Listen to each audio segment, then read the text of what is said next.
Este tema es súper interesante, ¿no?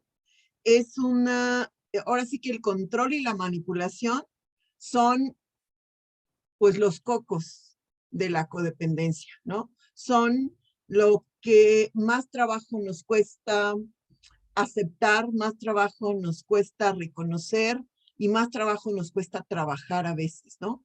Y es que mientras va pasando el tiempo, mientras más vamos ejerciendo la enfermedad, vamos sofisticando esa forma de controlar o de manipular. Fíjense que estaba pensando mientras trabajaba en organizar este tema, que nosotros controlamos siempre, es decir, desde bebés controlamos, ¿sí?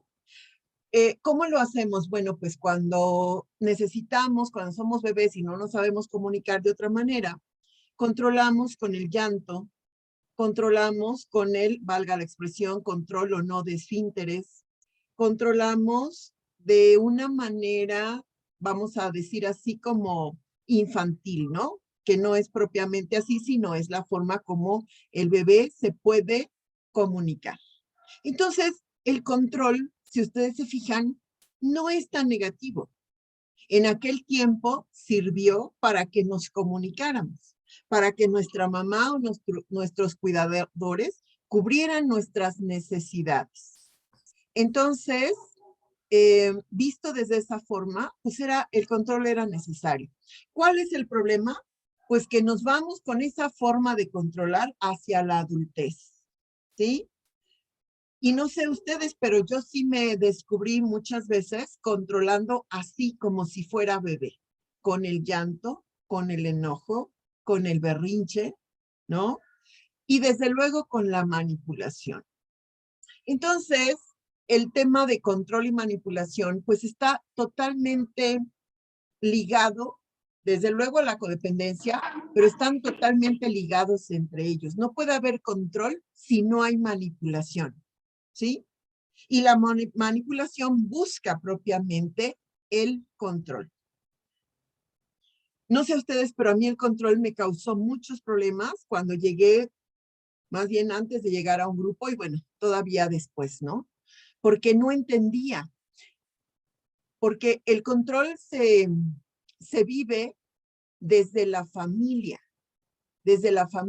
disfuncional.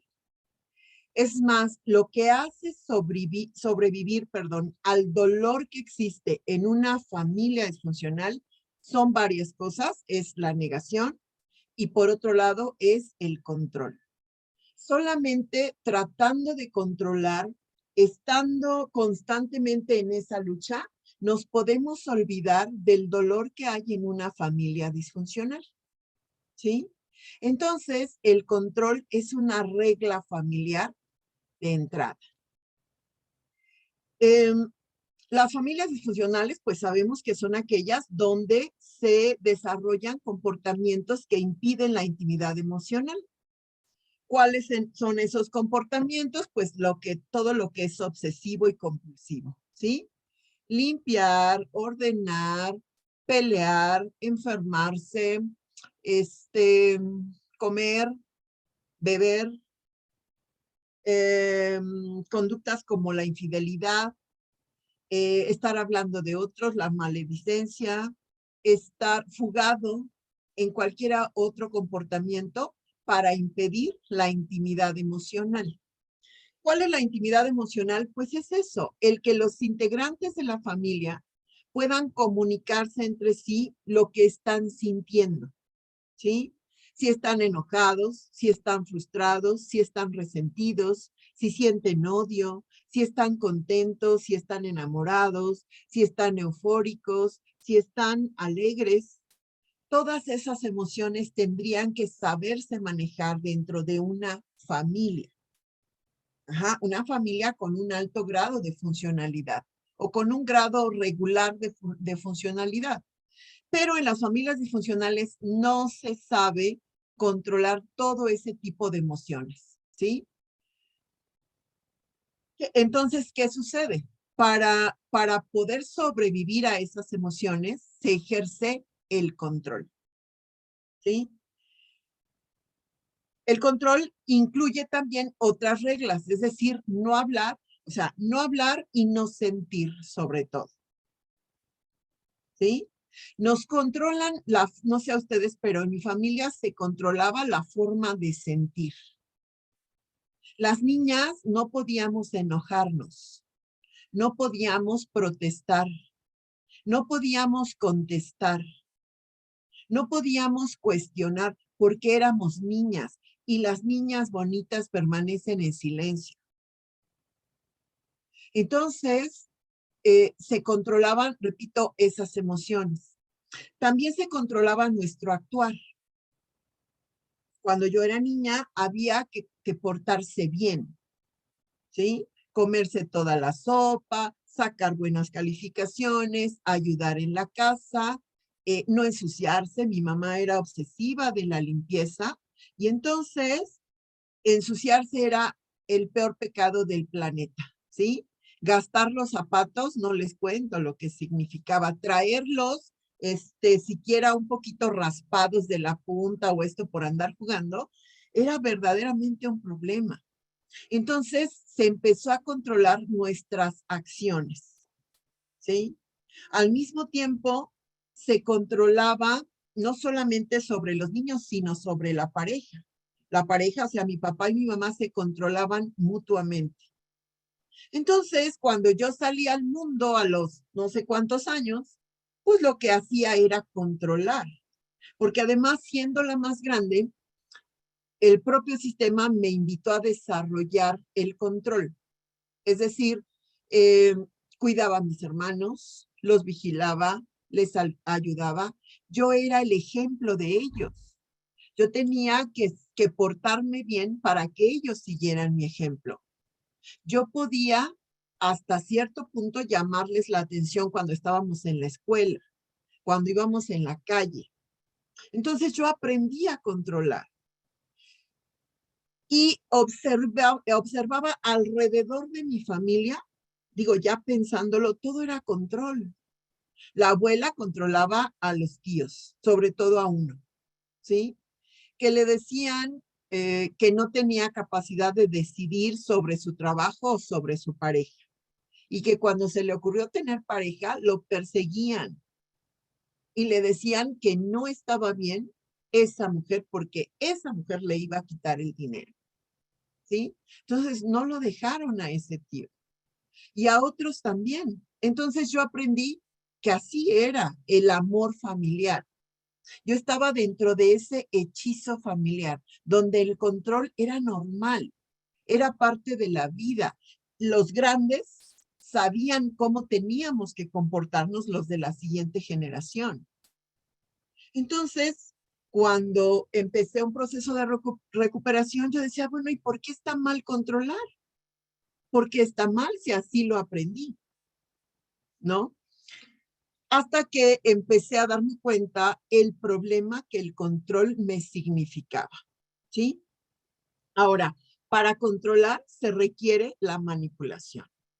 ¿Y qué es la manipulación? Pues es una forma inadecuada, irrespetuosa y agresiva de comunicarnos o de relacionarnos con los demás. A mí me encantó este concepto que encontré porque dice así, es una forma desde luego inadecuada, es irrespetuosa y es agresiva porque en la manipulación lo que quiero es conseguir mi objetivo. No importa el otro, no importa si siente, si quiere, si necesita. Importa que yo me salga con la mía. Por lo tanto, la manipulación tiene que ver también con el ego, ¿sí? Ese ego que como codependiente me enseñó que yo era responsable de la felicidad, dice la característica de un libro, que el codependiente se cree responsable del actuar, de los sentimientos, de las acciones y el destino final de las personas, ¿sí? Entonces, ese ego me dice, tú tienes que controlar a los demás porque ellos no saben cómo vivir su vida. Tú sí sabes. Ajá. Claro que la realidad era totalmente contraria. Les digo, yo aprendí en mi sistema familiar que el control era parte de la vida, ¿sí?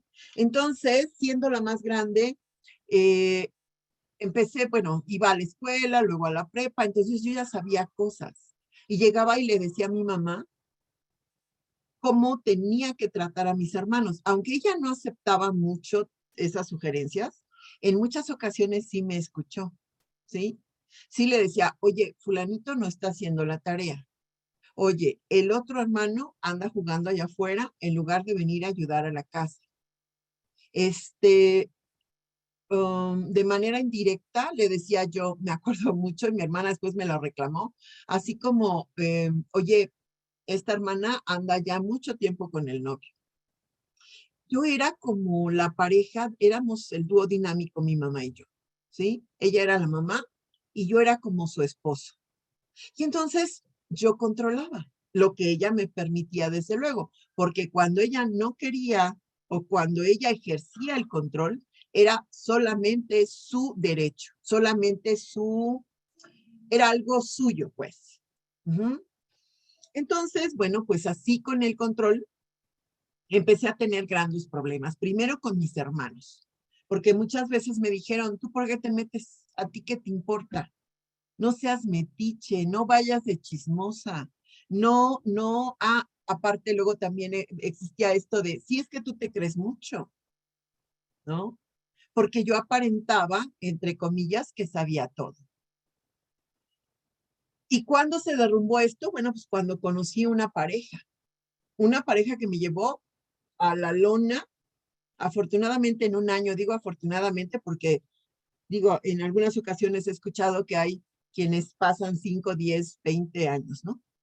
Entonces ahí me di cuenta que mi control no servía de gran cosa, o a lo mejor sí, pero también me di cuenta ya después de tiempo que yo era una persona muy susceptible de ser controlada.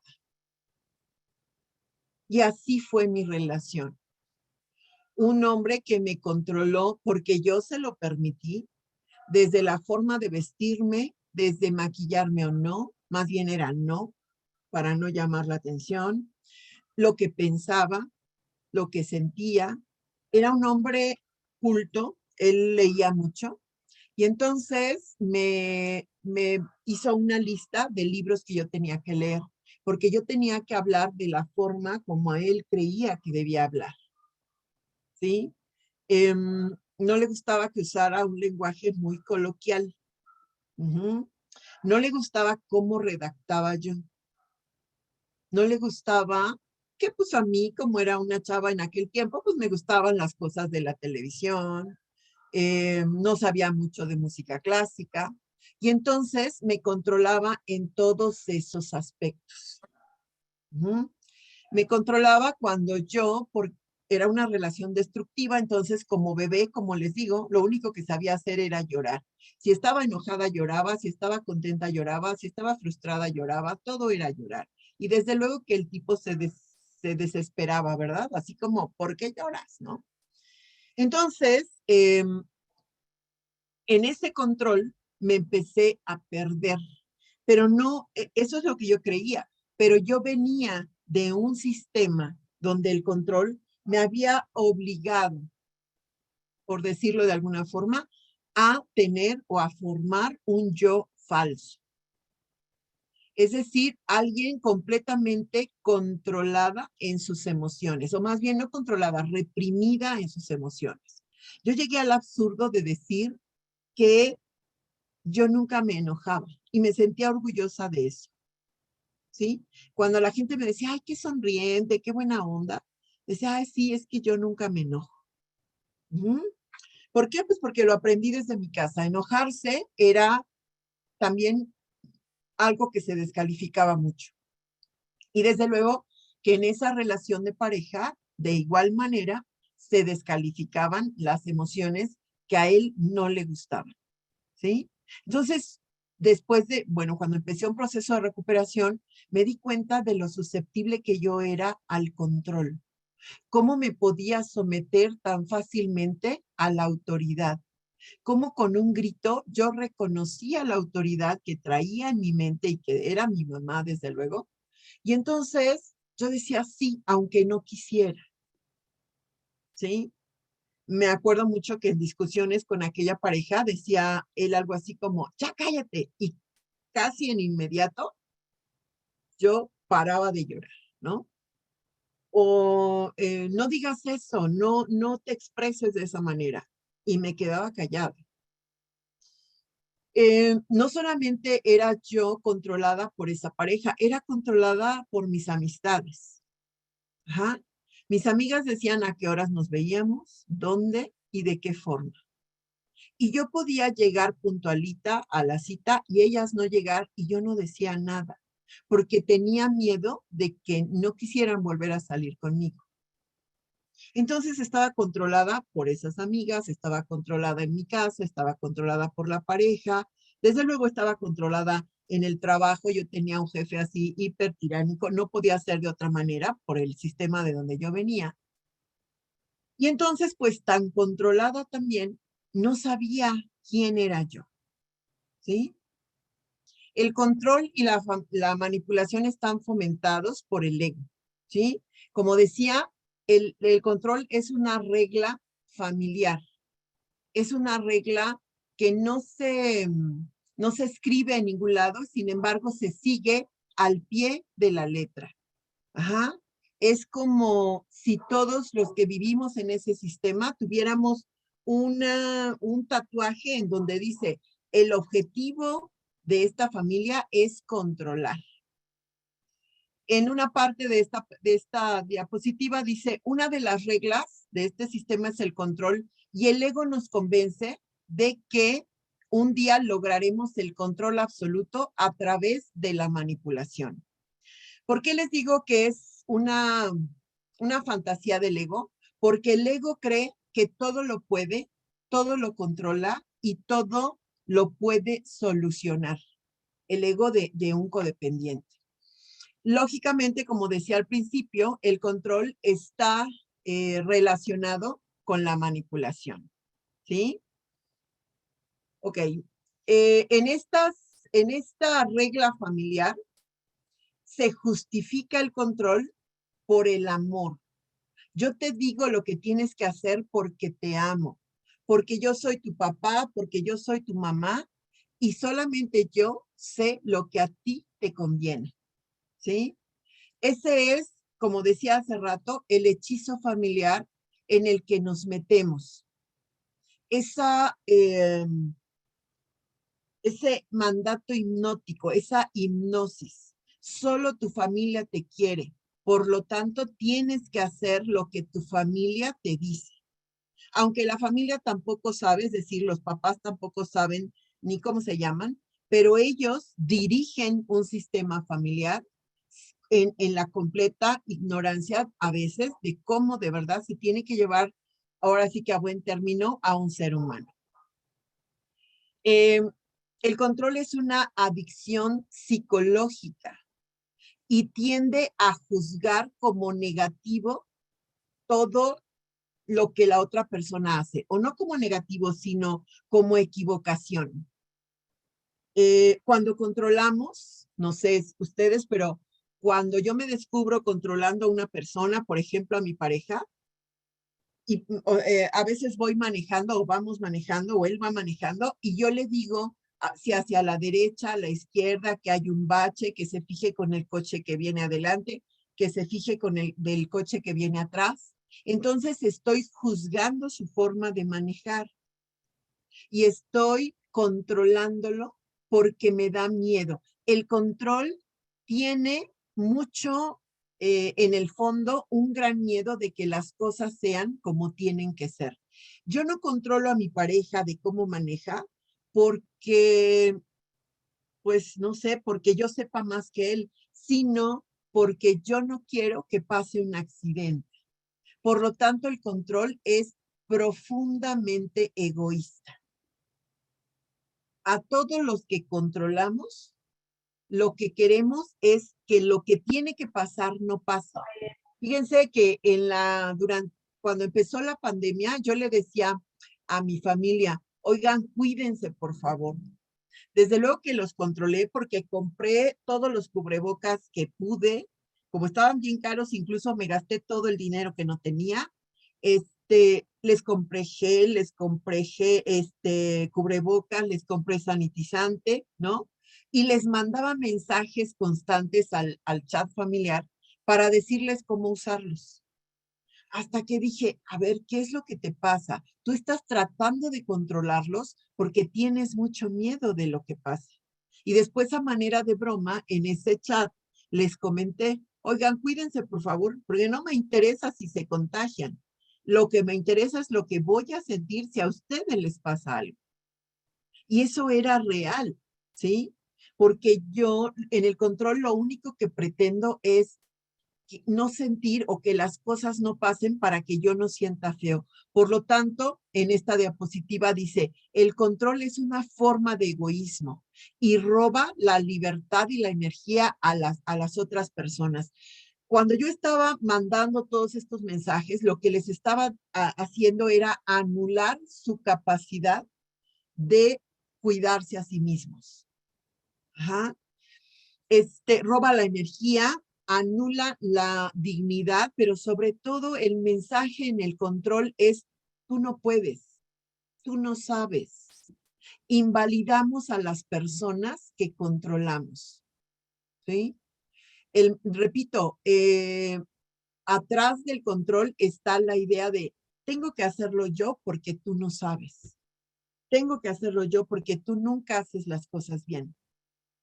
Eso, por supuesto, que afecta la autoestima, porque una persona que se le ha controlado toda la vida, como a mí, sale al mundo o se empieza a relacionar y no tiene autoestima, porque cree que no sabe hacer, que no sabe decidir, que no sabe pensar. Fíjense que la pareja de aquel tiempo que yo les comenté, me decía, y creo que ya lo he compartido en varios grupos, me decía, oye, ¿vamos a comer? Sí. ¿Qué quieres comer? Lo que tú quieras. Esa era mi respuesta. Bueno, ¿a dónde vamos? A donde tú quieras. O bueno, ¿quieres ir al cine? Sí. ¿Qué película quieres ver? La que tú quieras. Yo no me quería arriesgar a dar una opinión porque tenía miedo de ser rechazada y porque además estaba acostumbrada que me controlaran, es decir, que la responsabilidad de la diversión, de lo que fuera, estuviera en manos de otra persona. Ajá. Entonces, bueno, pues así estaba, después de estar controlada durante tanto tiempo en una familia disfuncional, mi capacidad de decidir estaba anulada, ¿sí?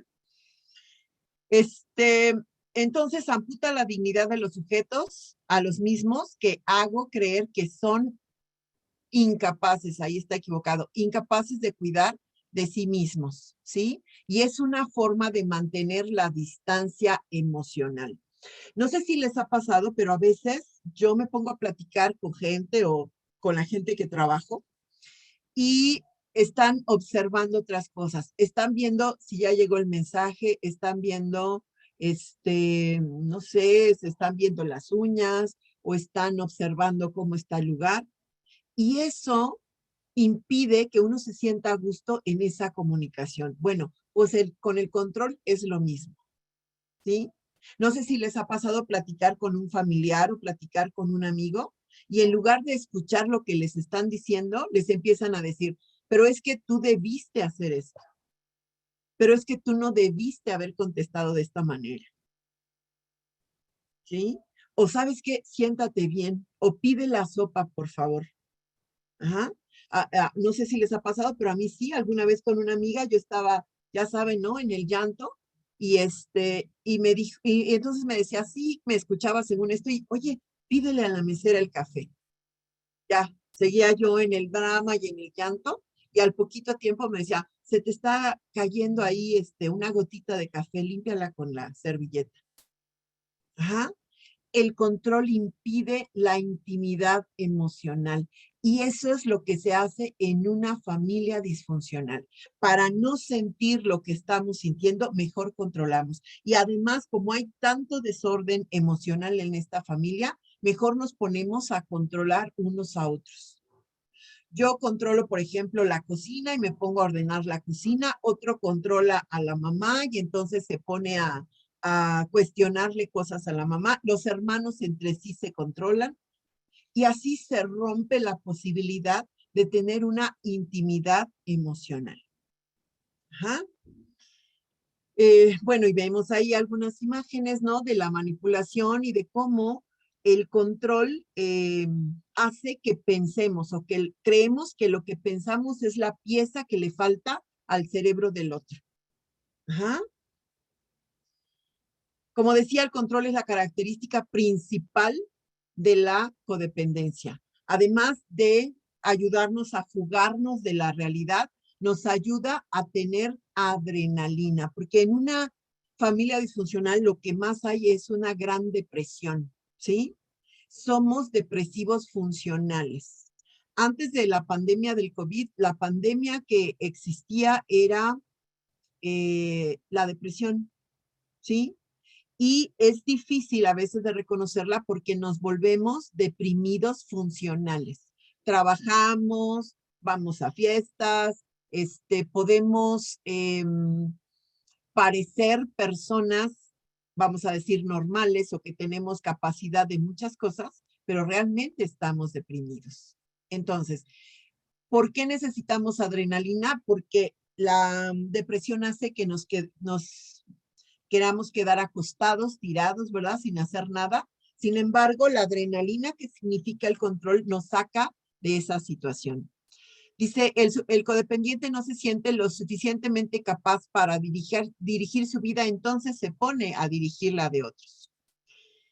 Sabemos que la codependencia es una enorme necesidad de ser necesitado y de esta manera, ¿verdad?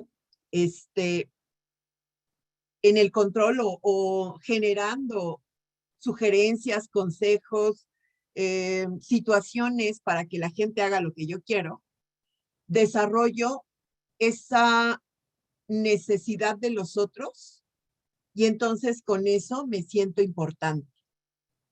Porque acuérdense que el codependiente lo que tiene es una baja autoestima. Entonces, si yo controlo, los demás me van a necesitar y si me necesitan, yo soy importante. ¿Sí? Dice, cuando controlamos a otros, hay cosas importantes que suceden. Lidiamos con la incertidumbre que es insoportable. En una familia, ayer estaba platicando respecto al alcoholismo y decía, es que en una familia alcohólica o en una familia donde haya una adicción o de donde haya constante violencia, se vive una gran incertidumbre. ¿Por qué? Porque no sabemos a qué horas va a estallar la bronca, porque no sabemos si el papá o la mamá o el hijo o el hermano van a llegar alcoholizados y va a empezar la bronca.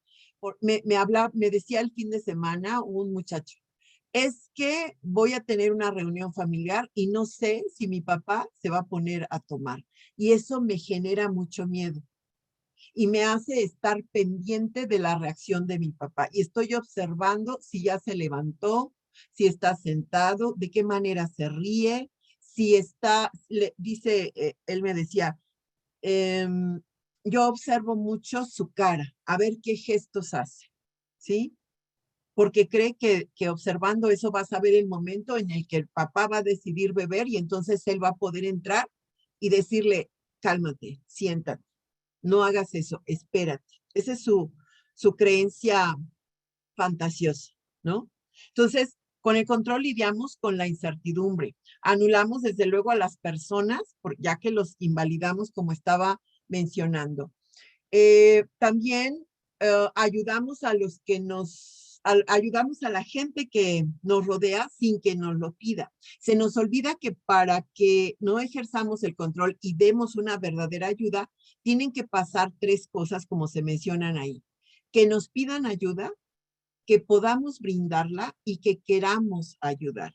En el ejemplo que les decía, yo le comentaba a este chico, mira, si tu papá no quiere beber, pues tal vez te pueda pedir ayuda o tenga que pedir ayuda a otras personas, ¿sí? No sé, a la esposa, a algún hermano, o si conociera de grupos, pues tendría que avisarle o hablarle a alguno de sus compañeros. Entonces, te tiene que pedir ayuda. Segundo, tiene que cubrirse el que tú puedas brindarle ayuda a tu papá. porque a lo mejor no puedes, porque a lo mejor estás ocupado en otra cosa, porque a lo mejor te tocó ir por la novia, porque a lo mejor lo que sea. Entonces tal vez no puedas. Y a lo mejor si estás ahí, si te está pidiendo ayuda y estás ahí y no se cumple la regla de querer ayudarlo, no tienes por qué hacerlo. Entonces, como codependientes, para no controlar, tendríamos que esperar esas tres reglas o esos 3 puntos que se tienen que cumplir, ¿sí? Que alguien me pida ayuda. Oye, Marisela, ¿me puedes prestar tu coche? ¿No? La otra parte es, por ejemplo, hoy justamente, ¿no? Alguien me puede pedir mi coche y yo digo, pues no puedo porque se desconchinfló, ¿verdad? Tuvo un problema en la llanta y bueno, pues hay que mandarlo a arreglar. Entonces, ahí ya no puedo desarrollar la ayuda, ¿sí? Ok, ¿cómo controlamos? Con el silencio. El silencio es muy violento. El silencio es una agresión, porque en el silencio le estamos diciendo al otro que no merece, ni siquiera merece que le podamos hablar, que es menos que una cosa, porque a veces a las cosas les andamos hablando, ¿no? Ay, qué bonito mi cochecito, ay, qué bonito tal cosa. Pero el silencio es una forma de controlar y de hacer sentir al otro culpable, de hacer sentir al otro que tuvo la responsabilidad del enojo o del conflicto. En los sistemas familiares disfuncionales se recurre mucho al silencio. Hay personas que se han dejado de hablar años entre hermanos como forma de convivencia. Cuando surge un problema, nos dejamos de hablar con el hermano, ¿sí? Y jamás nos sentamos, o con el hermano o con el familiar, jamás nos sentamos a ver qué es lo que sucedió, cómo pasaron las cosas, porque a veces no existe esa posibilidad. Yo he visto muchas veces gente que quiere supuestamente arreglar un problema y acaba más peleado, ¿sí? Entonces el sistema familiar dice, pues mejor hay que callarnos. Se corta la comunicación y se hace sentir como cosa al otro, ¿ok? ¿De qué otra forma se controla? Dando sugerencias de cómo deben hacerse las cosas. ¿Cuáles son las frases que podemos usar? Siempre, o sea, yo siempre lo hago pensando en el bienestar de ustedes, ¿sí? Lo que deberías hacer, lo que no deberías sentirte así, ¿por qué no lo haces de esta forma? Antier, alguien perdió una cartera y la pregunta inmediata que surgió en mi mente es, busca en tal lado. Y ya después dije, no, cuando uno se le pierde algo, lo busca por todos lados. Entonces, él no necesita mi sugerencia. Tengo que darle la capacidad o darle la responsabilidad y darle la oportunidad, por así decirlo, de que él busque en donde cree que pudo haber perdido la cartera. Y creer, porque además les decimos, bueno, a mí me pasa, ¿no? O sea, ya buscaste en tal lado y me dicen, sí, seguro, ajá, como dudando de que tenga la capacidad de hacer eso. ¿De qué otra manera controlamos enfermándonos? La enfermedad llama la atención del marido, de los hijos, de los padres, de quien sea. Y más si es una enfermedad severa. Se dice, por ejemplo, que el cáncer, que enfermedades graves son, primero, sí por llamar la atención. No estoy diciendo que la gente a propósito se enferme, pero sí se busca inconscientemente, según la creencia de las emociones relacionadas con la enfermedad, que sí es para llamar la atención, y muchas veces una enfermedad controla a la familia. Me acuerdo de un matrimonio donde el señor fue completamente infiel toda la vida y la señora aguantó mucho las infidelidades. Bueno, no aguantó, quiso estar ahí y estuvo vinculada al Señor por el odio y por la fantasía de venganza, de que un día se las iba a pagar este señor. Y sí se las pagó porque a ella le dio una enfermedad esclerosis, algo así, que la empezó a dejar incapacitada. Y después de que el señor se iba de fiesta, andaba con varias chavas, ¿verdad? Después él se quedaba a cuidarla. Él la bañaba, él la alimentaba, él le cambiaba el pañal. Y yo, mientras observaba eso, pensaba, de esa manera ella logró que él se quedara. De esa manera ella controló a su pareja, aunque estuviera de por medio su salud. Cuando alguien enferma, la familia siente mucha culpa.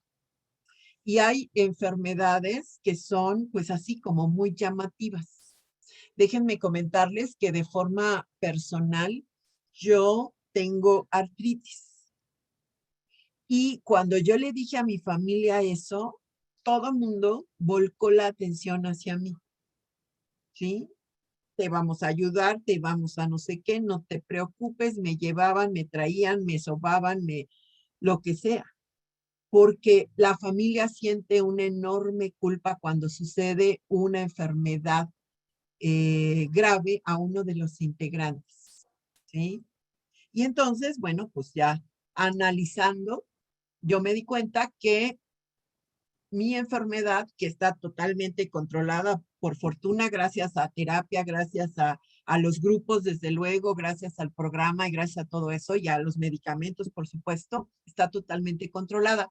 Pero yo me di cuenta que la artritis era, desde luego, es mucho enojo, mucho resentimiento reprimido, pero sí también mucho la intención de controlar a la familia a través de esa enfermedad.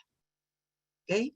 La mayoría de la gente no lo hace consciente y no se trata de que ahora culpemos a quien esté enfermo y digamos, ah, ya sé que tú lo que quieres es controlarme. No, simplemente es para tener la información. ¿Ok? ¿De qué otra manera controlamos? Rescatando. Vamos a ayudar a los demás, como decía.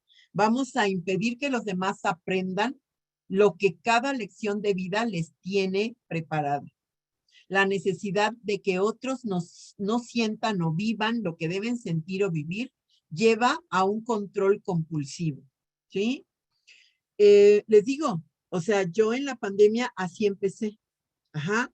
Le hablaba a mi papá todos los días para saber cómo se sentía, si respiraba bien. Le decía yo, mira, cuando despiertes, inhala y aguanta tantos minutos, tantos segundos, perdón. Y entonces, así vamos a saber si tienes algún problema.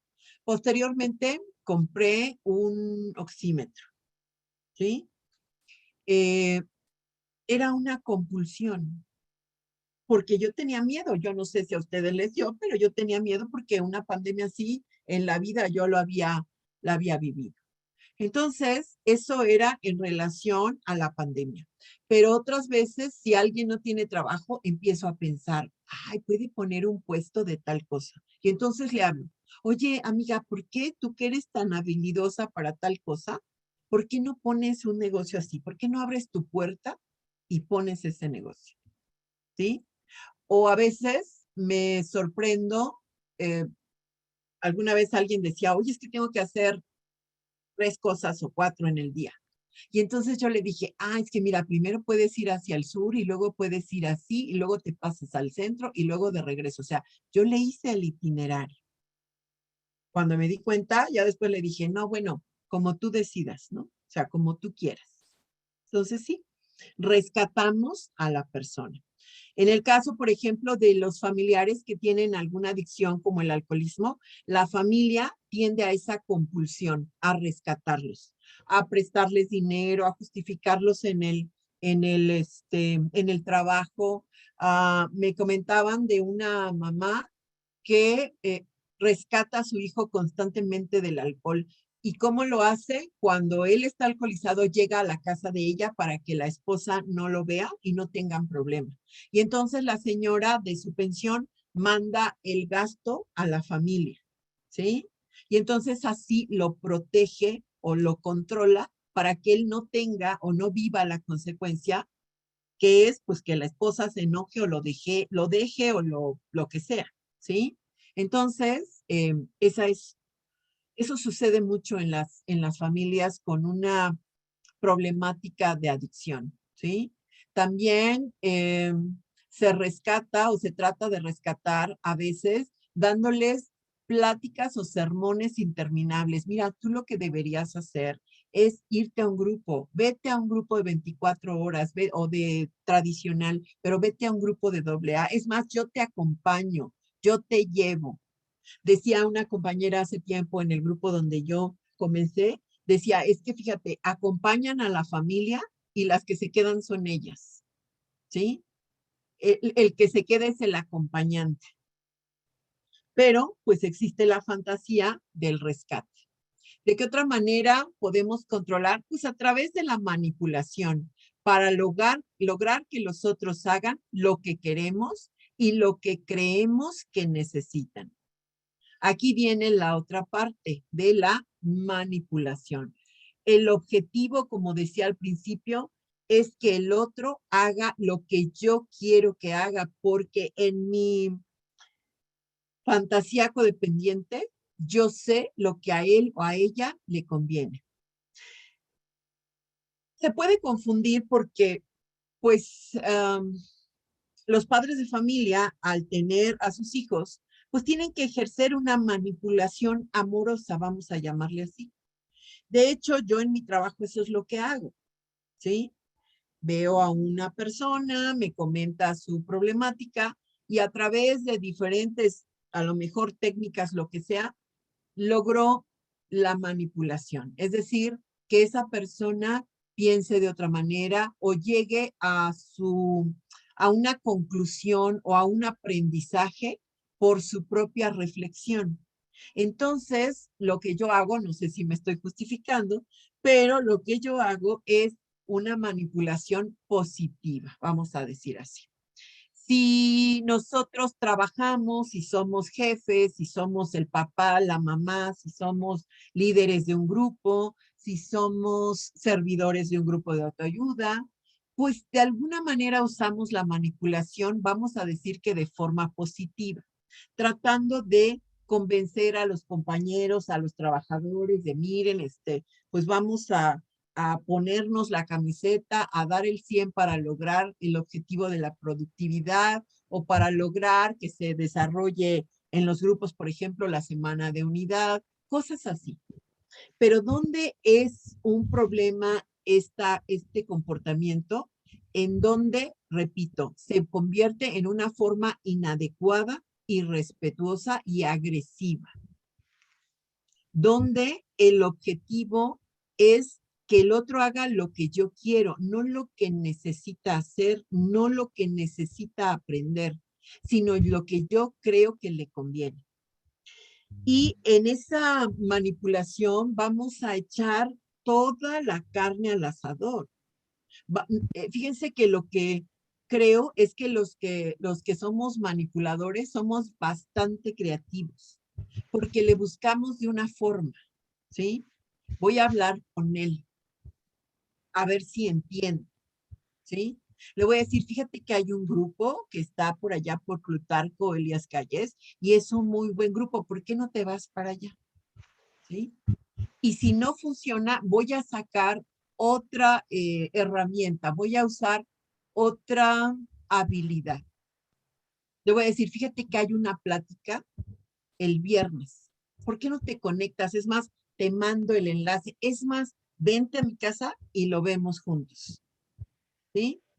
Si no funciona, pues voy a seguir insistiendo de formas cada vez más sutiles, más sofisticadas, más rebuscadas para poder lograr el objetivo.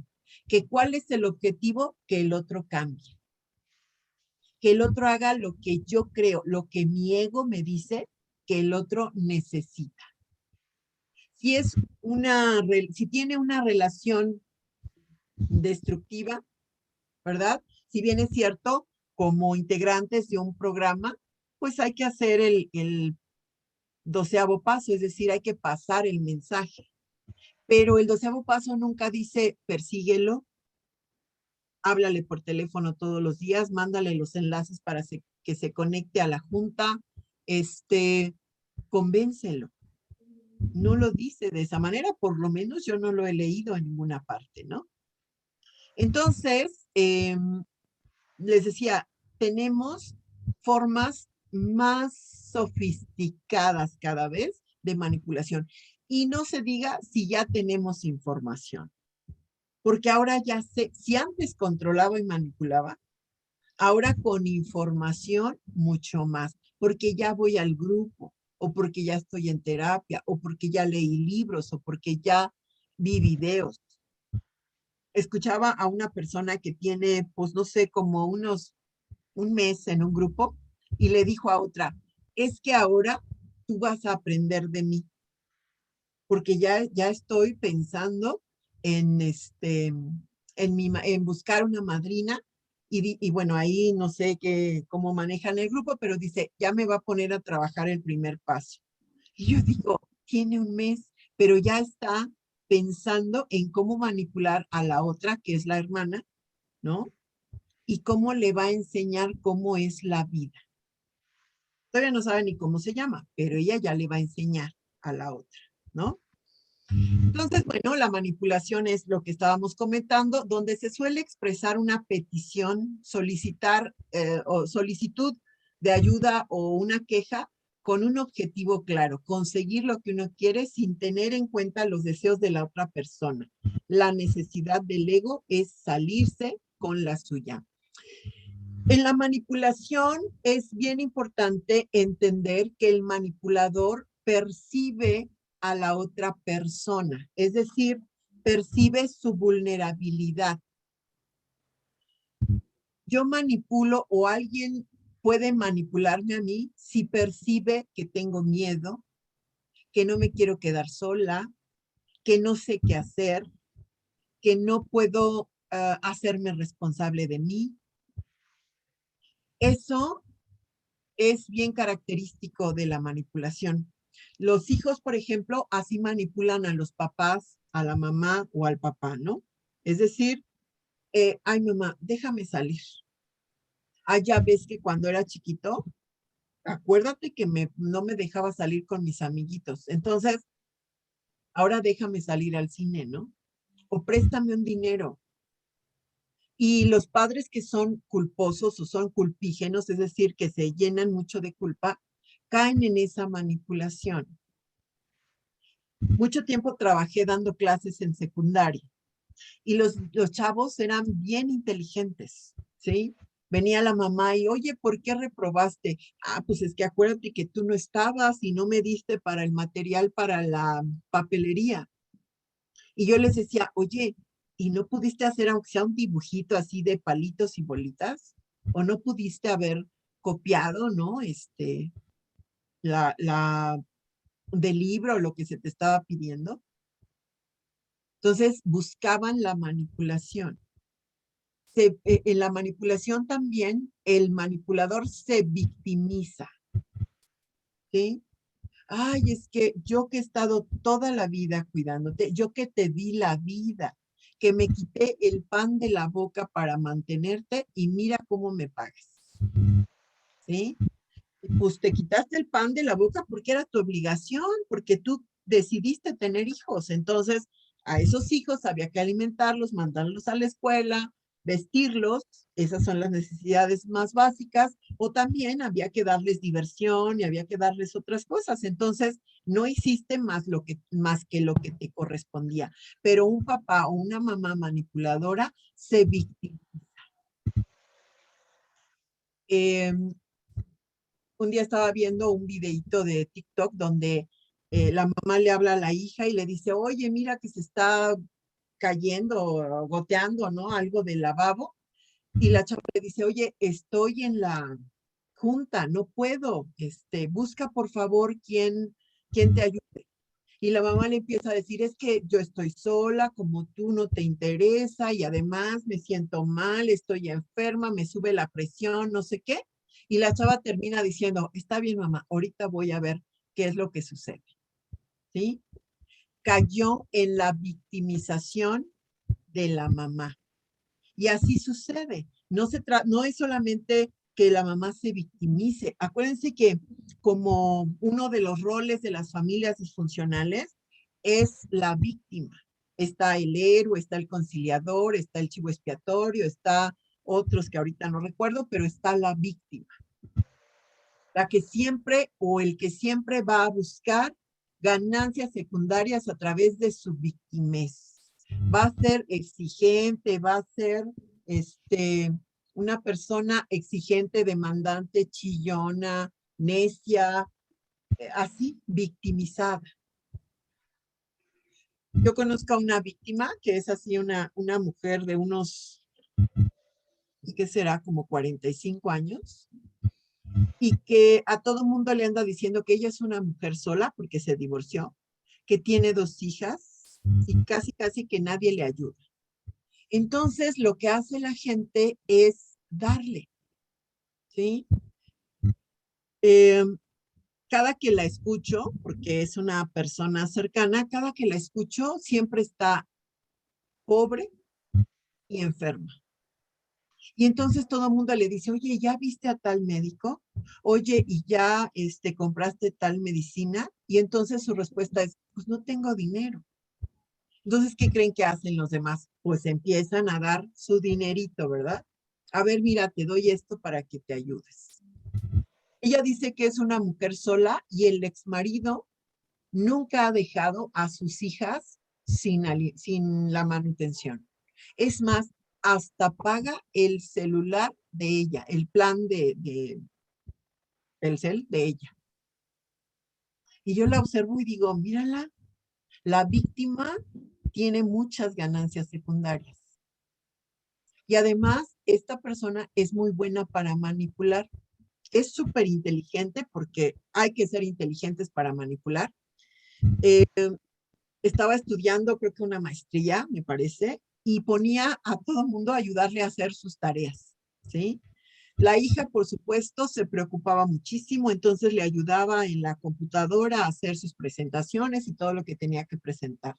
Los compañeros de trabajo le ayudaban porque no me acuerdo de qué era no sé si era una especialización o algo así, pero tenía que hacer muchas cosas como maquetas o cosas por el estilo.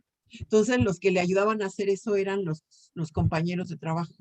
Y luego hablaban todos desesperados, ¿no? Es que fulanita dejó aquí la tarea que le ayudé a hacer, ¿no? Entonces digo, ay, mira qué padre. La víctima logra la manipulación y percibe la culpa de los otros.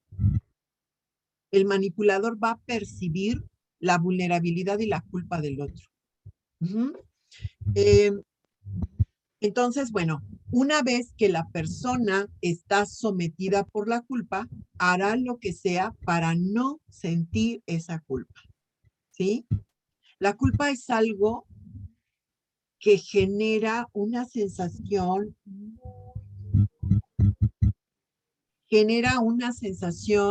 de inquietud, de que no puedo disfrutar, de que si me voy de vacaciones estoy pensando, ay, es que aquí deberían de estar mis hermanos, mi suegra, lo que sea, ¿sí?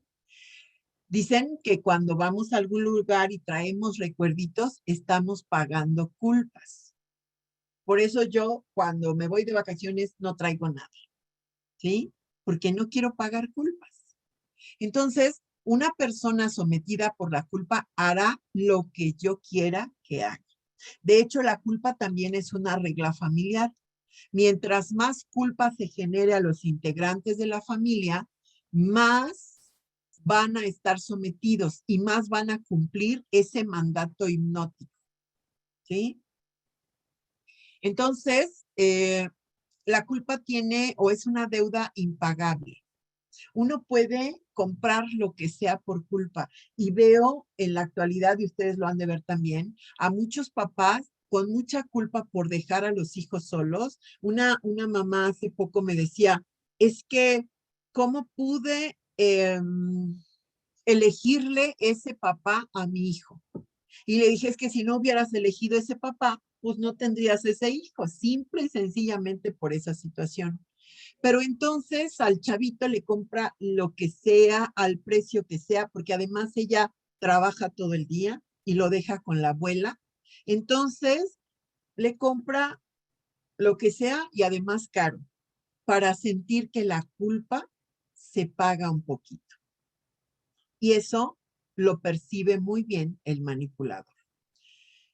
La culpa genera una deuda impagable y el manipulador lo sabe. Fíjense que ahora he estado mucho viendo que las relaciones de pareja se dan mucho entre un codependiente y entre un narcisista. Me acordé ahorita porque los narcisistas son especialistas en generar culpa. No aceptan el error, pero además culpan a su pareja, ¿sí?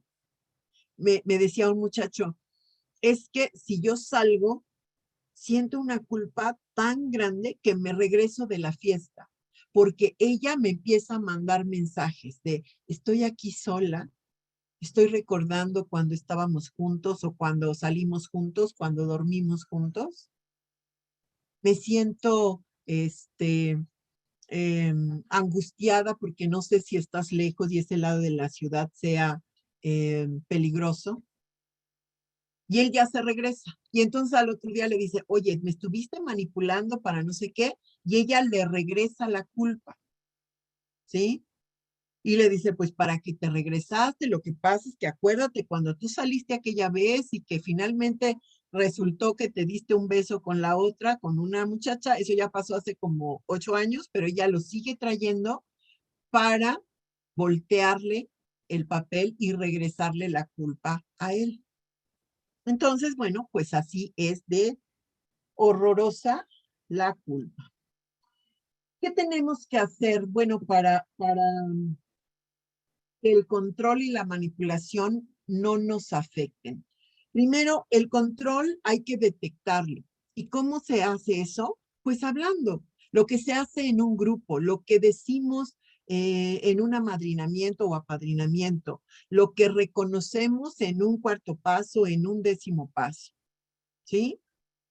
Hay que reconocer, yo soy controladora y me cuesta trabajo. Creo que lo consigo, pero me cuesta trabajo identificar cuando estoy controlando.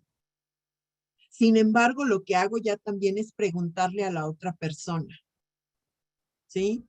O si la otra persona ya tiene información y me hace saber eso, pido disculpas y procuro no volverlo a hacer. Es decir, en ocasiones, no sé, mi pareja, lo que sea, me dicen, oye, creo que me estás controlando.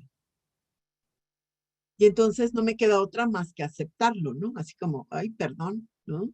Y tratar de ver por qué estoy controlando. Acuérdense que estas conductas que tenemos, tanto el control como la manipulación, sirven de fuga. Mientras yo estoy controlando a la persona, no me estoy dando cuenta de lo que está pasando atrás. Así he observado a mucha gente llegar a un proceso de recuperación. Es decir, eh, empezaron a controlar a una pareja, la forma de beber de una pareja, porque lo que querían era escapar de lo que estaba pasando en su familia, ¿sí? Alguien me decía que se relacionó con su pareja en el velorio de su papá, del de ella, y que cuando ya estaban iban hacia el sepelio, ella ya estaba profundamente enamorada de él, además alcohólico. Entonces dice, al primer mes que nos conocimos, nos fuimos a vivir juntos. Dice, y ahí empezó mi carrera, ¿verdad? De decirle, no tomes, por favor, llega temprano, de rogarle, de llevarlo a jurar, de llevarlo ya cuando bebía demasiado, a que le pusieran suero y que le pusieran no sé qué tantas cosas para que se recuperara, de llevarlo a anexos, de perseguirlo después de que más bien el día de quincena lo iba a buscar afuera del trabajo para casi quitarle el dinero y que no se lo gastara o para llevárselo. Le pagaba paseos o viajes para que él se distrajera de la cuestión de beber. Y yo observaba y decía, es que es más fácil que observar lo que está pasando en su casa, ¿sí? Cuando se relacionó con él, bueno, pues había un gran dolor porque había perdido al papá, ¿sí? Pero además la mamá tenía cáncer, estaba luchando con el cáncer, pero además un hermano también alcohólico, pero además el otro, un tío, no sé qué, que vivía con ella, con problemas de glaucoma. Y ella era la que se iba a responsabilizar de todos esos, ¿sí? Claro que no era propiamente su responsabilidad, pero eso es lo que ella creía. Entonces, el caos que estaba en su casa se le olvidó completamente cuando empezó a controlar a su pareja. Y entonces sufrió demasiado. Y lo que yo observaba decía, pues no es fácil, pero a lo mejor lo más productivo o lo que hubiera dejado un mejor resultado es regresar a ver la realidad. Entonces, cuando estoy controlando, tengo que regresar a ver qué está pasando a mi alrededor. Tengo que detenerme porque sí nos damos cuenta, y más cuando estamos ya en un proceso de recuperación, y decir, bueno, ¿por qué estoy controlando? Fíjense que a mí me pasa que cuando yo me quedo pobre, entonces me doy cuenta que estoy ejerciendo la codependencia y el control. Porque empiezo, ay, no te preocupes, yo te presto.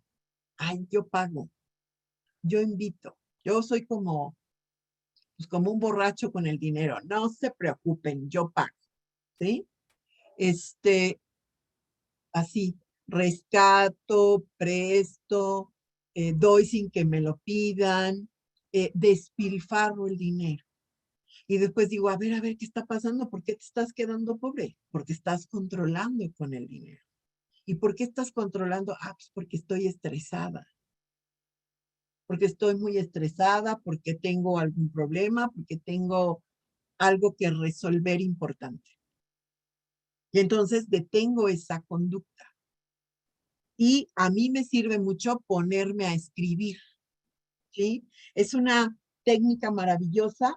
Desafortunadamente, en la actualidad, mucha gente ya no quiere escribir, ¿verdad? De hecho, se dice en algunos estudios que hay niños y además por este encierro, que hay niños que se les está olvidando escribir porque usan mucho la computadora, el celular y todo es así, ¿no? Entonces, a mí me sirve mucho la escritura, a mí me sirve mucho para evitar el control, ponerme a leer, meterme a una junta,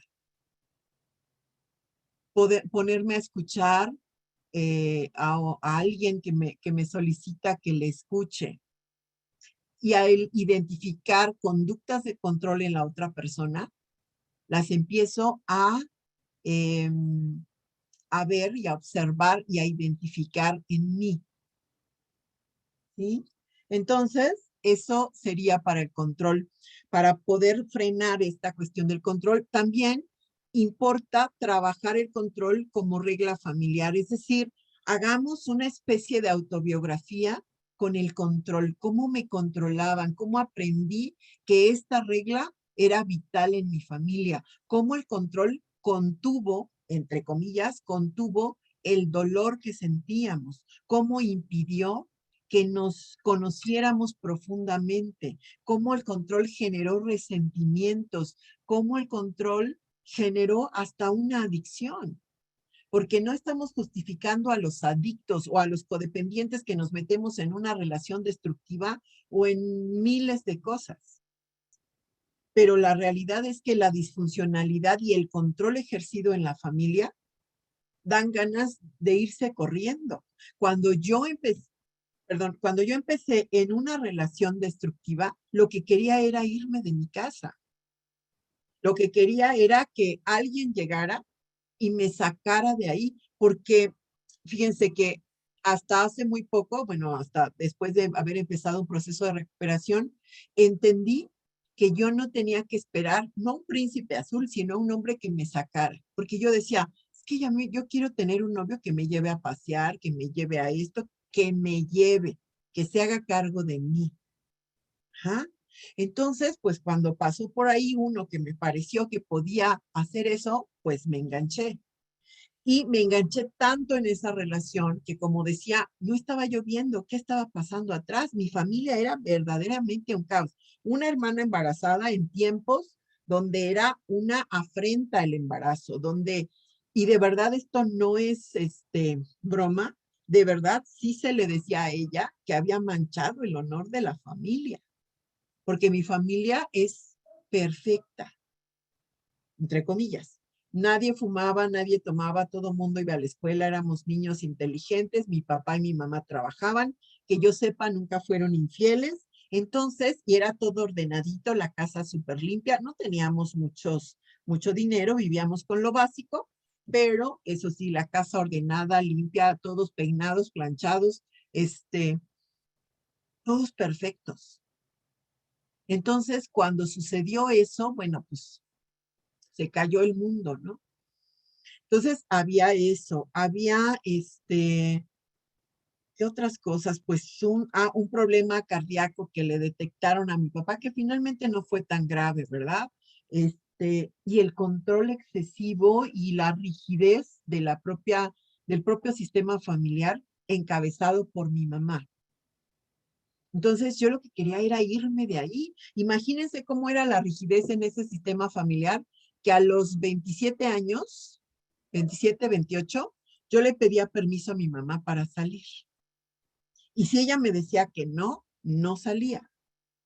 Entonces, yo que era una chava que le gustaba, como me gusta ahora, salir, platicar, viajar, lo que sea, pues busqué una salida, como es una relación de pareja, ¿sí?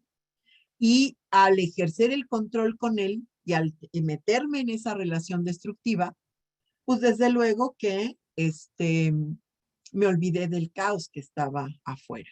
Entonces, por eso sirve mucho una autobiografía,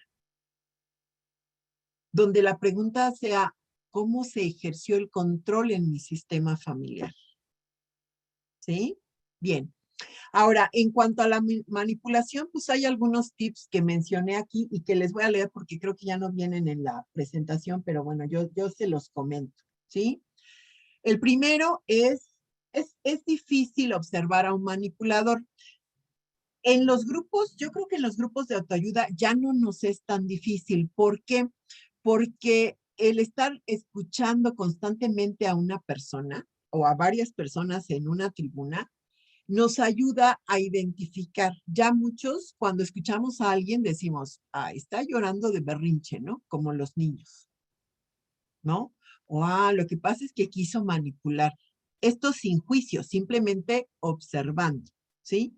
Entonces, a lo mejor con estos tips para zafarse de la manipulación, pues podemos tanto detener nuestra manipulación como la manipulación que otros hagan hacia nuestra persona.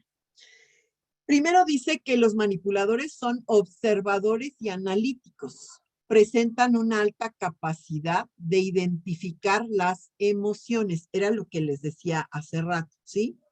Van a saber cuál es nuestro talón de Aquiles, van a saber cuál es, dicen, nuestro punto flaco. Dicen en mi casa, ¿qué? Le dieron en la pata de palo, es decir, en la parte vulnerable, ¿no? Van a conocer, dice, su vulnerabilidad, su debilidad e inseguridad. Un manipulador, no sé si han visto, digo, no es, no sé si se pueda, pero bueno, yo lo voy a hacer. Hay una película o una especie de documental que se llama El estafador de Tinder, ¿sí? Y yo observaba a las mujeres que estafó y eran así, vulnerables, estaban solas, estaban, eran tímidas, eran retraídas, eran muy inseguras, tan inseguras que se creían que un príncipe azul, hipermillonario, empresario, que viajaba por el mundo, las iba a sacar de su mundo, pues tan, vamos a decir, tan sencillo, ¿sí? Tan solas, tan soñadoras. Entonces, esos manipuladores o ese manipulador, si ustedes observan esa película, se van a dar cuenta que él identificaba a determinado tipo de mujeres. Y además les daba en su punto débil, que era el amor y el reconocimiento. Eres una princesa, te amo, eres hermosa, te voy a llevar a viajar por el mundo, quiero tener hijos contigo. Ese para muchas mujeres es un halago. Quiero tener un hijo contigo, es así como quiero tener todo, quiero trascender en esta vida, ¿no? Y tener un hijo contigo. Entonces, esas personalidades son maravillosas, ¿no? Valga la expresión, para un manipulador. Esa debilidad que mostramos, esa vocecita suave, esa culpa que hemos estado hablando, son perfectas para un manipulador. ¿Cómo podemos reconocer la manipulación? Bueno, pues las personas con esa característica tienden a las amenazas cuando no consiguen lo que quieren. Hombres y mujeres, ¿eh? Ah, ¿no me vas a prestar tu coche? Ah, bueno, pues entonces, muchas gracias. Castigamos con el silencio, ¿sí? Y tengo escucho a una persona que dice, que él le dice, le dijo el otro día, ah, no me vas a dar dinero, a pagar, no sé qué, y ella dijo, no. Ah, perfecto, no voy contigo al viaje a Cancún, porque tienen un viaje a Cancún, y ella llora, y le digo, oye, pero si no va a Cancún, el que se castiga es él. Pero la manipulación de él está en el sentido que le hace creer que si él no va a Cancún, se va a buscar a otra chava y se puede ir a otro lado. Entonces, cuando el manipulador no consigue lo que busca, tiende a amenazar.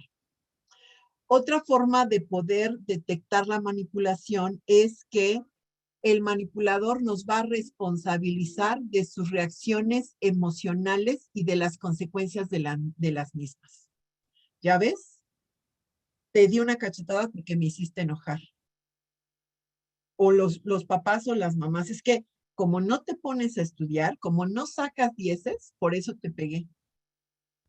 Cuando el niño tiene una autoestima hasta el piso y está más preocupado por los problemas del papá y de la mamá que en ponerse a estudiar. Entonces responsabilizan al niño y convierten al niño en un problema cuando no lo es. ¿Sí? Entonces, responsabilizan a los demás de sus reacciones emocionales. Si te grité, si te pegué, si te dije que te odiaba. Hay una persona que también trabajo con ella y él le dice, eres un fastidio, te odio. ¿Sí? O sea, y luego la responsabiliza. Ay, mira, no quise decir eso. Lo que pasa es que tú me haces enojar. Le dice, lo que pasa es que me haces preguntas absurdas. Cuando ella le pregunta dónde estabas, por qué no contestabas el celular, por qué te desapareciste toda la noche, pues porque anda con otra, ¿no? Pero él en lugar de aceptar eso, dice, tú eres un fastidio y me haces enojar, por eso te grité delante de todo el mundo. Alguna vez ese hombre bajó a esta chava de la camioneta con su hijo en brazos a las 11 de la noche lloviendo y el niño enfermo. Y a los 2 días le volvió a hablar y le dijo, bueno, está bien que creo que hice mal, pero tú tuviste la culpa que me hiciste enojar. ¿Sí? Entonces, regresan la responsabilidad. Presentan dificultad para respetar los derechos de otras personas. Por eso digo, en la manipulación no importa lo que el otro sienta o necesite, importa lo que nosotros queremos. Los manipuladores no aceptan la crítica, ¿sí? No aceptan que se equivocan, o si lo aceptan es para acomodar la manipulación, para acomodarse y conseguir lo que quieren. Así como les decía, bueno, sí, ya sé que te bajé con el niño, pero bueno, pues tomaste un Uber, ¿no? O sea, llegaste a tu casa, ¿de qué te quejas? tienen la capacidad de conseguir que los demás hagan o realicen las cosas sin haberse dado cuenta de la manipulación. Tenía yo una compañera de trabajo que en las juntas, cuando estábamos con el jefe, se acercaba siempre y me decía, oye, acuérdate que tal día se dijo tal cosa, ¿no? Y yo, sí es cierto, levantaba la mano. Hasta que me di cuenta y dije, me está manipulando. Quiere que yo diga lo que ella no se atreve a decir. Y entonces, en algún momento me di cuenta, sí, en algún momento me di cuenta de eso, de que me estaba manipulando, de que ella ahora sí que tiraba la piedra y escondía la mano. Y la que acababa peleada con el jefe era yo. Entonces, tienen esa capacidad de que no nos demos cuenta de su manipulación. También, dice, la relación con estas personas es complicada. Suelen generar miedo, angustia, culpabilidad o tristeza. Ajá. El manipulador, repito, va a buscar o va a amenazar con el abandono, con la no recompensa. Es decir, ahora no vamos al paseo, ahora no vamos de viaje, ahora no te acompaño a la boda, ahora, o los niños, ¿no? A los niños cuando se enojan y no consiguen su objetivo, le dicen a su mamá, te odio, eres la peor mamá del mundo. Y hay mamás que se lo creen, no identifican que es un enojo de un niño, ¿no? Entonces, eso pasa con los manipuladores. La otra es, la número 7 es la relación con estas personas, repito, genera miedo, etcétera. La 8 dice, tienden a ignorar o no darle importancia a lo que los demás sienten y desean. Ajá, ya bájale, no es para tanto, ya déjame salir. Sí es cierto que el otro día llegué a la 1 de la mañana en lugar de llegar a las 12. Además, culpan a otros de sus acciones, ¿no? Es decir, llegué tarde porque fulanito no me quiso traer, porque perenganito, porque estaba la fiesta, porque pusieron llave y no me dejaron salir. Ajá. Y el manipulado a veces termina creyendo, pero a veces hace como que cree para evitar el conflicto, para tener la fiesta en paz, para ver si en la siguiente ocasión esto ya no se repite. Entonces, bueno, eso es lo que yo puedo compartir de la manipulación y del control. Son 8:30. No sé si es oportunidad ya de pasar a preguntas o respuestas o continúo con el tema.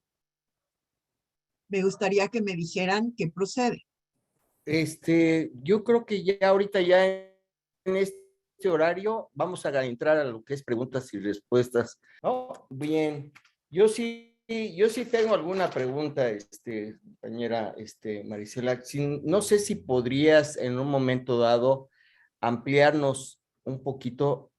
Hablabas desde un principio, algo que me llamó la atención, es justamente que dices que la manipulación y el control viene siendo una forma de desviar el dolor de enfrentar a tu propia existencia o de enfrentar una familia disfuncional.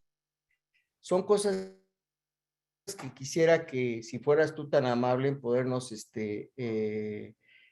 ampliar un poquito para entender esta parte, porque es muy interesante saber que no es simplemente es un juicio y una actitud, si es una forma sustantiva de desviar. A lo mejor, no sé, se me ocurrió y pensé en un momento dado, así lo hace un comedor compulsivo, por ejemplo, también, ¿no?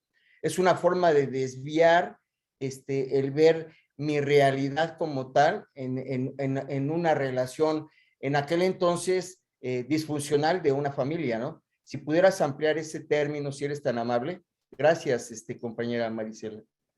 Claro, sí, mira, es indistinto si el dolor es por una familia o por quienes somos o por cómo somos. El chiste es fugarse, el chiste es no estar. Para un codependiente el control es lo mismo que la botella para un alcohólico, que la sustancia para un cocainómano, para un lo que sea. Cuando esas personas, cuando esos adictos, igual que nosotros, pero hablando de ellos, no pueden manejar una emoción, no pueden manejar una situación, lo que se les ocurre es tomarse un tequila, es meterse lo que sea, porque Bien. quieren fugarse del dolor de ver lo que está pasando, ¿sí?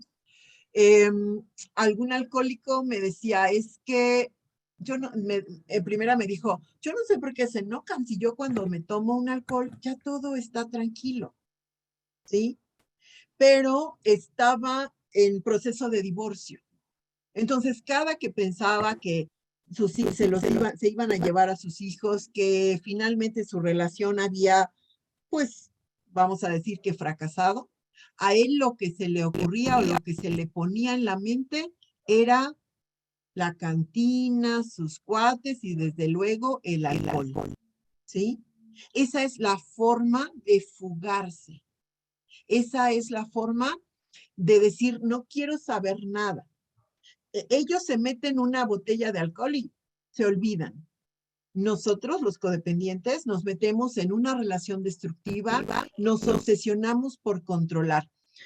Me decía el día de hoy una persona, me decía, es que fíjate que estuve obsesionada pensando en esta pareja que ya tiene como 6 meses que terminó su relación y que además no tiene intención de continuar con él, porque la parte racional le dice, pasó A, B, C y D y por eso no me conviene y además no me interesa y ya ni siquiera me gusta. Pero decía, ¿por qué estuve pensando todo esto? Y ella descubrió que en su familia había homosexualidad sin que fuera abierta, ¿sí? Sus hermanos ocultaron su homosexualidad y también descubrió un abuso sexual. Entonces, esa emoción, esa realidad, no la podía soportar. Y entonces su mente, el cerebro es sumamente inteligente, su mente le dijo, olvídate de esto.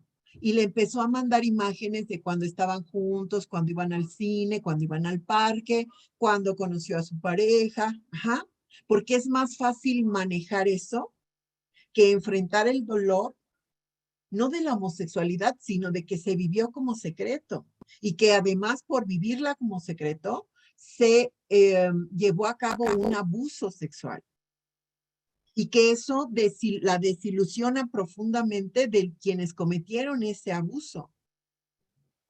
Y eso es un dolor y por lo tanto, en lugar, ella no bebe. Si hubiera sido alcohólica, habría dicho, me vale y voy y me compro una botella y se me olvida. Pero ella empezó a pensar en su relación de pareja tóxica. ¿Sí? Sí. Entonces, para los codependientes es así. El control que tenemos sobre otros está hablando de lo que no queremos ver en mí, en uno. Yo controlaba a mis hermanos, a mi mamá, a mi papá, porque yo no quería ver lo terriblemente irresponsable que era con mi vida. Ya después con grupo, pues yo ya controlaba hasta con información. Pero un día me di cuenta, a los 40 años, yo no tenía una pareja, yo no tenía hijos, ni nunca quise tenerlos también, no me preocupaba, pero todos mis hermanos tenían familia, tenían pareja y yo no. Entonces, esa realidad Sí. no me gustaba. Y entonces andaba yo controlando al mundo. Cuando dejé de controlar a los demás, esa energía la pasé hacia mi vida y dije, mi estimada, ponte a hacer algo. Entonces me metí a estudiar una especialidad en terapia breve sistémica, me metí a estudiar varias cosas, adicciones, terapia gestal, todo eso, para empezar a trabajar en lo que me gustaba y empezar a construir mi vida de una manera diferente. A esa edad empecé a vivir sola, ¿sí? Y empecé a dejar el control así de mis sobrinos, de mi familia, y lo empecé a ocupar en mi vida. No sé si eso pueda ayudar tal vez me ayudó a explicar mejor lo que yo quería decir con esa fuga que a veces hacemos con el control. No, sí, mucho claro, yo creo. Gracias, Gerardo. Gracias, compañera Maricela. Te voy a leer. De este lado tengo una pregunta. ¿Qué puedo hacer para dejar de sentirme culpable por eso? Eso es lo que pregunta.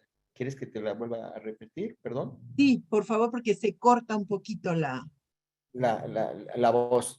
Voy a Ajá. apagar un poco mi cámara porque a lo mejor eso le quita fuerza a la... Dice, cuando a uno lo manipulan en una... ¿Qué puedo hacer para dejar de sentirme culpable por eso? ¿Sí se escuchó? ¿O Sí, también sí, se claro que cortó? sí. Oh, Para dejar de sentirse culpable, uno tiene que cambiar la culpa por la responsabilidad, ¿sí? Les explico con un ejemplo de mi vida. Yo no tengo hijos, pero tengo 9 sobrinos que amo por sobre todas las cosas. Entonces, cuando yo no podía estar con ellos, al principio que no sabía yo nada de esto, y pasaba su cumpleaños, yo empezaba a sentir culpa de, ay, pobrecito, me ha de haber estado esperando, ha de haber estado esperando que le llevara un regalo, que le comprara su pastel, y la culpa me traía loca. Y entonces compraba yo el doble de lo que originalmente iba a comprar para llevárselos, ¿sí? Cuando yo cambié de la culpa a la responsabilidad, dije, a ver, esos niños tienen unos papás. A ellos les corresponde celebrarles su cumpleaños. Yo soy la tía. ¿Qué puedo hacer? Hablarles por teléfono o llevarles un día antes el regalo o decirles que los amo, que son lo más importante, que hacerlos sentir bien, ¿sí? Pero los responsables de eso son sus papás, no yo. Cuando yo sentía culpa porque mi pareja se enojaba, la de aquel tiempo, y me decía, es que es imposible, me decía, eres insufrible, ¿sí? Todo el tiempo lloras, me desesperas y por eso me enojé y por eso te di unos cates, ¿no? Yo de verdad sentía culpa y decía, ay, sí es cierto, es que ¿cómo hago para no llorar? ¿Cómo hago para, para no lastimarlo? Cuando entendí o cambié 180 grados de la culpa a la responsabilidad, dije, no, yo no lo hago enojar. El tipo es neurótico, ¿sí? Y sí, tal vez yo tenga un problema de que soy chillona, pero pues también, ¿no? Me agrede. ¿Cómo voy a hacer para no llorar? Y mi responsabilidad fue, ¿quieres seguir en esa relación o quieres hacer otra cosa? Y entonces en aquel tiempo me metí 100% a un grupo de autoayuda. Así, todas las juntas que había, porque afortunadamente había muchas juntas en ese tiempo, me metí a eso para entender que lo que al otro le pasaba no era mi culpa, que tal vez en esa relación destructiva yo tenía responsabilidad, pero no era culpa, ¿sí? Que si se enojaba, se sentía lastimado, se sentía traicionado, porque alguna vez me vio platicando con un amigo y yo, ese amigo lo tengo hasta el día de hoy y a ese amigo cuando lo vi lo abracé y le dije que lo quería mucho y él se sintió ofendido y me citó en un lugar y lloró porque se sentía traicionado. Cuando yo entendí, dije, ah, no, la traición no se la hice yo, a lo mejor se la hizo su mamá, su papá o no sé quién, pero no es mi culpa. Entonces, ¿cómo se puede dejar de sentir culpa? Cambiándola 180 grados a la responsabilidad, ¿sí? ¿Qué tanto de lo que sientes es tu responsabilidad?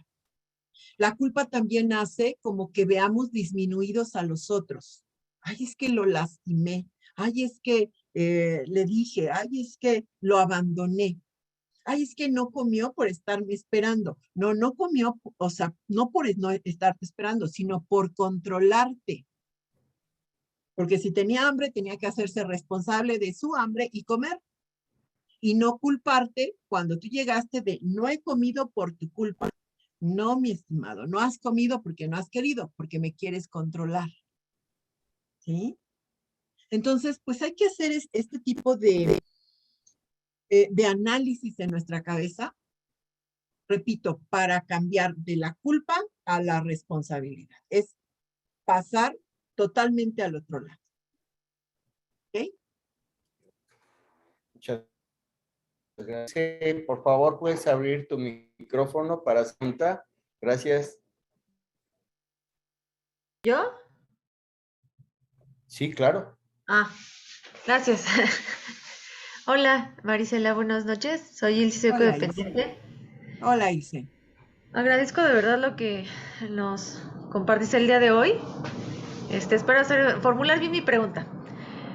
Hace más o menos unas semanas terminé con una pareja de 3 años y algunos meses. Y bueno, ya estoy trabajando esa parte, pero me doy cuenta que admito que tengo una persona que está ahí detrás de mí.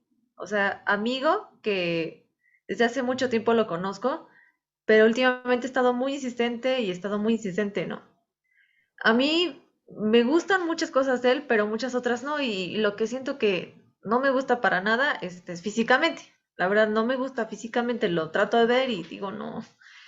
Entonces, yo veo que él cada vez más, de hecho, hoy pasé por donde trabaja y platiqué con él y veo que se deshace y es que estoy muy contento de que estés aquí, que bueno, que no te había visto, o sea, no te había visto hace una semana, ¿no?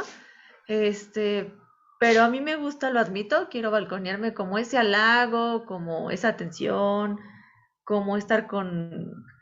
Ahorita que pues no ya terminé con mi exnovio, pues así como que ahí está, ¿no? Ese güey. Y, pero no sé, o sea, estoy como conflictuada porque digo, ya no quiero que se clave él, quiero ser muy honesta porque me han enseñado en el grupo a ser honesta, pero a la vez no sé si estoy, por un lado, controlando como... Me da miedo que me deje de hablar, porque ese es control, y si yo le digo, oye, ¿sabes qué? Pues nada más te quiero como amigo, y ni siquiera sé cómo decirle que no me gusta físicamente, no lo quiero lastimar, ¿no? Ujú. Entonces, yo siento que en ocasiones hasta como que, ay, apapáchame, ¿no? Entonces yo creo que ahí también mejor sabes, es un poquito la manipulación. Y entonces no sé cómo, porque ahora que tengo un poquito de conciencia es como, me siento mal por no ser honesta y por seguir como este juego de que aunque no me gustas, pues sí estoy ahí, ¿no? Pero no quiero dejar de ser su amiga. Y me da miedo que me deje de hablar. Entonces, no sé, espero que se haya entendido mi pregunta. Gracias. ¿Qué Sí, puedo hacer? claro, claro. ¿No? Mira, Gerencia, gracias. sí, te entiendo porque no nos gusta perder la ganancia secundaria. ¿Cuál es esa ganancia secundaria? Que te diga que te ves bonita, que te extraña, que no sé, que te halague, que esté presente, que te mande un mensajito, todo ese tipo de cosas. Entonces, es lógico, si no te gusta, no va a ser, no te preocupes. Y ser honesta, tal vez no tienes que ser tan directa, sino decirle, mira, acabo de terminar una relación y por el momento no me interesa otra relación. ¿Qué te parece que vamos a ser amigos? ¿Sí? Y puede ser que ganes un muy buen amigo o puede ser que en el camino descubras a una persona que sí puede ser tu pareja. Porque a veces nos vamos siempre por la parte física. Me acuerdo de una amiga que vimos en un lugar a un hombre que empezó a pretenderla y él tenía como un puesto de plata. Y entonces ella dijo, ay, no, ¿cómo? O sea, yo soy profesionista, trabajo en tal lado y pues la verdad no, el señor no está mal, pero pues no me interesa. Ya después dejamos de ir a ese lugar, es el Bazar de San Ángel, y un día pasamos y ya no lo vimos. Y entonces el amigo, el que estaba junto, dijo, no, es que se fue a vivir a, no me acuerdo si España o Francia o lo que sea, vendió su casa aquí, dice, cambió o no sé qué, traspasó sus negocios de plata y se fue a otro lado. Y entonces mi amiga decía, ¿cómo es posible? Perdí esa oportunidad, ¿no? Sí, puede ser. O sea, ¿qué sucede? Le puedes decir, por el momento, no puedo tener otra relación. No estoy en posibilidad. Dice la gente algo que es falso, pero puede usarse. No estoy preparada para una relación. Nadie está preparado para una relación de pareja, ¿sí? Entonces, puedes decirle esa frase que se usa hasta como cliché. Pero, y entonces puedes ganar un buen amigo o a lo mejor descubrir que a pesar de su físico, es una persona que puede llenar tu vida. Y así tienes las dos cosas. ¿Ok? Gracias. Gracias. Gracias a ti, Ilse. Voy a leerte otra pregunta, compañera. Hay otra pregunta que dice, ¿qué pasa cuando un líder de cualquier grupo te deja de hablar y les dice a los demás que no te hablen? Y los demás lo obedecen porque lo ven como un poder superior. Bueno, ok, así está hecha la pregunta y así la hice, ¿eh? No le Claro, puse ni menos para que no claro, vean que yo estoy manipulando justamente la información que me están mandando, por favor. Gracias, claro, compañera. claro. Pues ahí hay un problema, no sé, si se trata de un grupo de autoayuda, pues hay un problema de codependencia, ¿no? Los grupos están formados por gente que tiene la problemática de la codependencia o la enfermedad del alcoholismo, lo que sea. Y a veces a todos los grupos humanos vamos a ejercer esa situación hasta que identificamos en nosotros, ¿no? ¿Cuál es el patrón de conducta que nos lleva a eso? La pregunta sería, ¿por qué te molesta? ¿Por qué estás en una situación que a lo mejor habías vivido ya en tu sistema familiar? Porque en los grupos de autoayuda, de amigos, de trabajo, uno repite el sistema. Yo que era cuidadora, después me volví cuidadora de mis amigas y luego cuidadora en el trabajo, ¿sí? Como que hay que hacerlo todo bien para que el jefe no se enoje. Entonces, iban conmigo para que yo les revisara el trabajo. Yo era cuidadora. Entonces, repetimos los conflictos que tenemos o que tuvimos en nuestra pareja, en nuestra familia de origen, en otros grupos sociales. Entonces, más bien hay que preguntarse, ¿por qué estoy repitiendo esto? ¿Qué está sucediendo? ¿Por qué me afecta? ¿Sí? ¿Cómo voy a relacionar lo del pasado con lo que me está pasando ahorita? ¿Y cómo voy a ocupar esa experiencia para tener este presente con una mejor calidad? Y bueno, pues en los grupos hay madrinas, hay coordinadores de mesa, entonces se puede uno dirigir a esas personas que, como bien dice, las tradiciones no son jefes ni nada, son servidores y se pueden apegar a la propia literatura, a la autonomía, a las tradiciones, a todo esto que CODA tiene para poder solucionar un problema así. Ujú. Gracias. Gracias. Un segundo, por favor.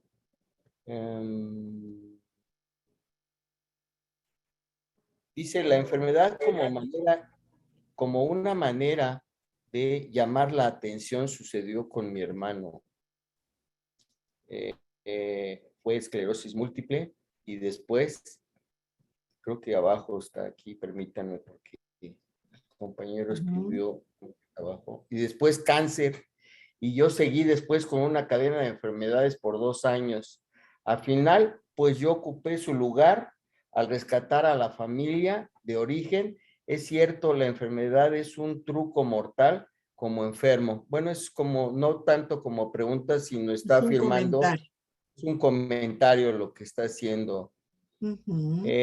Gracias. Déjame ver arriba, gracias a ti, compañera. Dice, en una relación de pareja, cuando se termina, se puede ser racional y decir, me separo porque es una relación tóxica, pero se puede sentir amor por la persona o es codependencia eso. A ver, no entendí muy bien el planteamiento de la pregunta. ¿Me lo vuelves a leer, por favor? Con todo gusto, sí, Gracias. con todo gusto, compañera. Mira, dice, en una relación de pareja, cuando se termina, se puede ser racional y decir que me separo porque es una relación tóxica, pero ¿se puede sentir amor por la persona o es la codependencia? ¿Sí Es quedó claro o está dependencia. también un poco confuso, ¿verdad? Claro, no, ahí se está hablando de dependencia. El amor no es tóxico. Simplemente una relación de pareja que no es tóxica, la mayoría de las ocasiones no tiene por qué romperse. Pero si me estoy dando cuenta que es algo que no me conviene, que es algo que me hace sufrir, que es algo que me duele, lo que estoy sintiendo por el otro es una dependencia. Acuérdense que también la codependencia más bien es una adicción, adicción al sufrimiento, al dolor, al rechazo. Es una adicción finalmente. Los alcohólicos extrañan el alcohol y cuando lo recuerdan, me acuerdo que en algún grupo de AA les decía yo, que pensaran en la bebida que más les gustaba y sonrieron la mayoría. Se extraña esa sustancia. Dicen, ay, qué padre sería, ¿no? Ya los que no beben, qué padre sería, en lugar de estar aquí en la junta, irme a la cantina y estar con mis cuates. Eso es lo que sucede. Yo dudo mucho, sería cuestión que tú lo analizaras a quien hizo la pregunta, pero dudo mucho que eso sea amor. Eso más bien suena a codependencia, a dependencia, a adicción, a que puedes estar pasando por un síndrome de abstinencia, ¿sí? Pero en mi pensar está mucho de amor. Ujú. Gracias. No, gracias a ti, señora.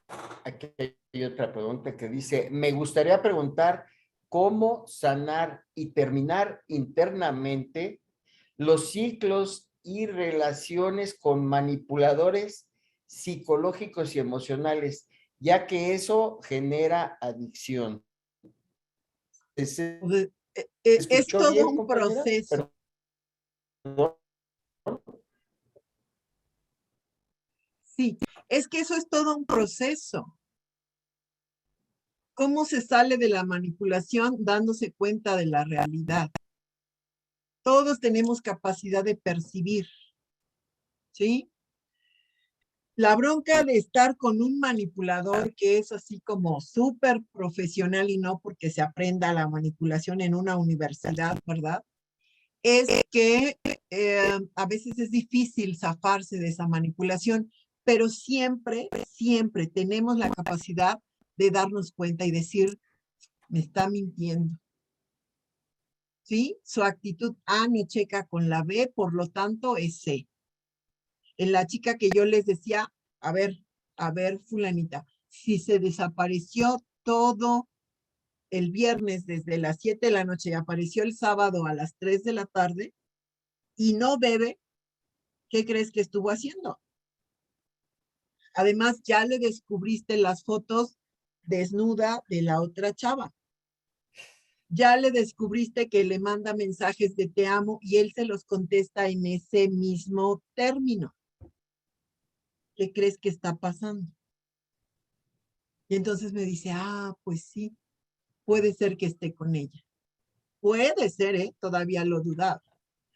Entonces, esa capacidad de percibir, si no podemos nosotros, pues aceptar la realidad o darnos cuenta, hay que hablarlo en una persona de grupo, con la madrina, con el padrino, con la compañera, con quien nos ayude a darnos cuenta, porque a mí sí me ha tocado en el trabajo que realizo con pacientes que me dicen, oye, ¿estoy bien? ¿Sí? Dudan de su percepción. Y entonces hay que ayudarles a decir, sí, a mí sí me pasa A más B más C, yo digo, es esto. Tal vez sea lo mismo que te está sucediendo. Entonces, esto de salir de la manipulación de una persona sí es difícil, pero no imposible. Y estar en un grupo es la mejor forma de irse dando cuenta, de ir rompiendo la negación. Porque también el manipulador se aprovecha de la negación en la que vive la persona. Ujú. Gracias. No, pues gracias, compañera. Bueno, compañeros, miren, la verdad es que hay muchas preguntas, pero